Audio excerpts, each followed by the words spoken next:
Assalamualaikum warahmatullahi wabarakatuh. Om Swastiastu, Namo Buddhaya, salam kebajikan. Perkenalkan, nama saya Yosidero dengan NIM 2074201025, kelas S130 semester 4, Fakultas Hukum. Saya adalah mahasiswa aktif di Universitas Pembangunan Indonesia Manado.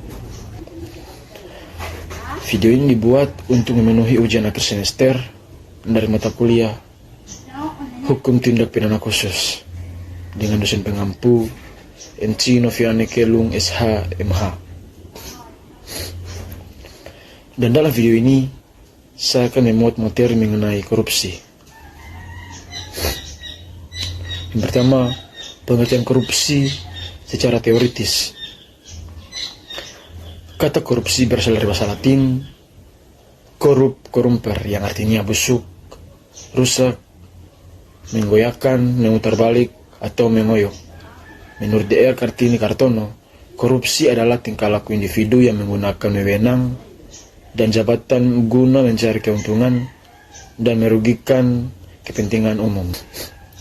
Menurut saya sendiri, tindak korupsi merupakan tindak di mana para pejabat publik menggelapkan uang untuk kepentingan pribadi sebagai pemuas kebutuhan dalam kehidupannya. Jadi korupsi merupakan gejala salah pakai dan salah urus dari kekuasaan demi keuntungan pribadi, salah urus terhadap sumber-sumber kekayaan negara dengan menggunakan wewenang dan kekuatan-kekuatan formal, misalnya dengan alasan hukum, ada kekuatan senjata untuk memperkaya diri sendiri. Korupsi terjadi disebabkan adanya penyalahgunaan wewenang dan jabatan yang dimiliki oleh pejabat atau pegawai demi kepentingan pribadi dengan mengatasnamakan pribadi atau keluarga, sanak saudara, dan teman. Hal itu akan masuk dalam pembahasan saya mengenai tindak korupsi masyarakat Pancasila dalam perspektif paradigma, konflik, dan struktural fungsional. Yang kedua, tindak pidana korupsi dalam perspektif normatif. Undang-Undang Nomor 31 Tahun 1999, Undang-Undang Nomor 20 Tahun 2001, maka tindak pidana korupsi itu dapat dilihat dari dua segi, yaitu korupsi aktif dan korupsi pasif. Adapun dimaksud dengan korupsi aktif adalah sebagai berikut.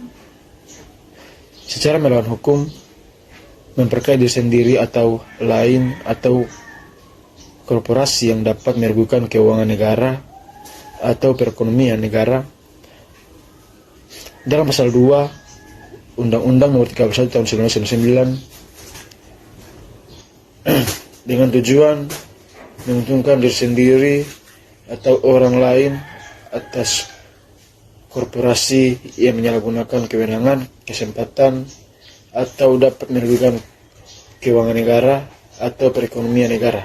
Pasal 3 Undang-Undang Nomor 31 Tahun 1999. Memberi hadiah kepada pegawai negeri dengan mengingat kekuasaan atau kewenangan yang melekat pada jabatan atau kedudukannya, atau oleh pemberi hadiah atau janji dianggap melekat pada jabatan atau kedudukan tersebut.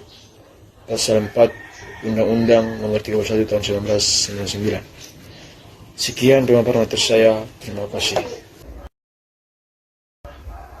Anda yang baru lulus SMA atau SMK yang masih bingung mau mencari tempat kuliah yang terjangkau dan fasilitas yang memadai, namun tenaga pendidik dan yang profesional, saat ini saya akan promosikan kampus saya, yaitu Universitas Pembangunan Indonesia Manado, yang biasa kita kenal dengan UNPI.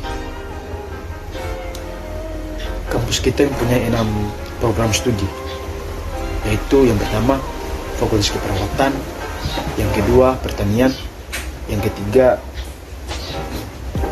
Ilmu Sosial dan Politik, yang keempat Fakultas Hukum, yang kelima Fakultas Teknik, dan yang keenam Fakultas Sastra.